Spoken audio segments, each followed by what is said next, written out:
Welcome to this presentation about the program mode parallel sequential for multi-spindle programming. So what is the program mode? What are the mode parallel sequential? Biggest difference will be the initial setup. In a sequential setup, the workpiece is loaded in one of the spindle and only in one of the spindle. In a parallel setup, we're overlapping the start and the end of the program in order to get the previous instance of the part half cut in the other spindle and cut both sides simultaneously in parallel on the machine. How do you change the mode? In the Home tab of the ribbon, you'll find the mode that you can either set to sequential or parallel. In order to switch a program to the parallel mode, the program needs an odd number of transfers plus an eject at the end. When switching from sequential to parallel or parallel back to sequential, the program preserves the work offsets. With parallel program, I will demonstrate in a minute that the operation manipulations is slightly different.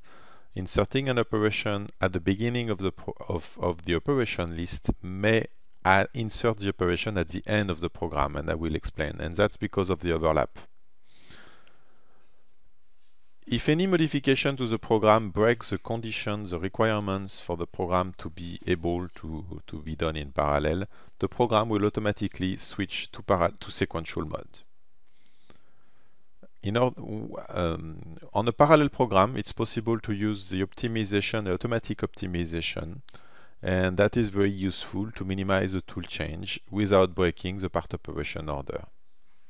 You can either do a global optimization on the overall program or optimization on selected operations. In Esprit, I've loaded a program that was programmed in sequential mode. So let's simulate that sequential mode. Cutting the first side, then pick up bar feed cutoff for the transfer, cutting the second side, and eject of the final part of the finished part at the end of the program. This program contains one transfer, one eject at the end. It can be switched to parallel. Go to the Home tab of the ribbon and I can change the mode to parallel. As soon as I switch to parallel, I can see the program has been reorganized, and right away I notice in the machine view that I'm now getting two workpieces loaded in the initial setup. The bar, initial workpiece in the main spindle, and the result of the program of the first side in the sub spindle. If I go to the machine setup, I will find workpiece 1 and then workpiece 1 minus 1, that minus 1 index, meaning that this is a previous run of the program that generated this workpiece. This workpiece cannot be deleted. It cannot be unmounted. It is because it is a result of the program, so this cannot be changed within the setup. I need to change the program to change the resulting workpiece.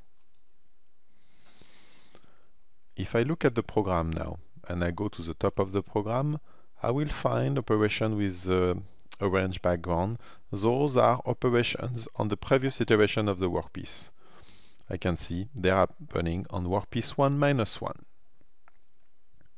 So let's simulate again. So now it's finishing the subspindle side, ejecting the part, cutting the main side, and the program, the machine program, finishes with the transfer of the workpiece. To take benefit of that parallel, that overlap of the beginning and the end of the program, I can activate in the Home tab of the ribbon an optimization of the operations. The program has been reorganized again. So notice that now it's going to cut with T1 roughing the subside and then the main side. So let's resimulate once more.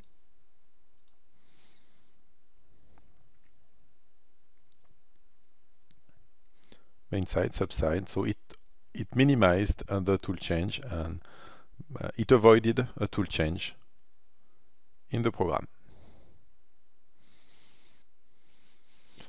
Continuing with this program, I'm now modifying this program and I suppress the pickup operation. So what happens? So right away, the program gets updated. The cutoff does not generate a transfer anymore. It generates an eject because the workpiece before being cut off is not held by any other spindle. And operations after the cutoff are suppressed because there is nothing to cut on the machine after the cutoff. Also, I can notice it does not cut anything now in workpiece 1-1, and my workpiece 1, the previous instance, disappeared from the setup. If I go to the mode, parallel mode is now grayed out. So as soon as the program cannot satisfy the conditions of the parallel programming, the system will automatically update the program to the sequential mode. I can unsuppress the pickup. The eject at the end becomes again a transfer, and after that I can recover the rest of the operations. And at that point it's possible again to switch the program to parallel. Of course, the switch is bidirectional, so you can switch at any time from sequential to parallel. Let's look now at another example of parallel programming in a file with 3 transfers. So I'm starting with a simulation of this file in sequential. So what's happening? It is cutting first side in the main, transfer, second side in the sub, roughing, transfer again, first side finishing in the main, last transfer, and finishing in the sub, and finally eject of the finished part. This program contains 3 transfers plus an eject at the end, therefore it can be switched to parallel. As soon as I switch to parallel, the program is reorganized and the sub spindle is now containing the result of after the last transfer in the program. So let's simulate the file in parallel. Now it's starting with the finishing in the sub, then first side, second side, and it's finishing with the transfer. Okay, thank you for attending.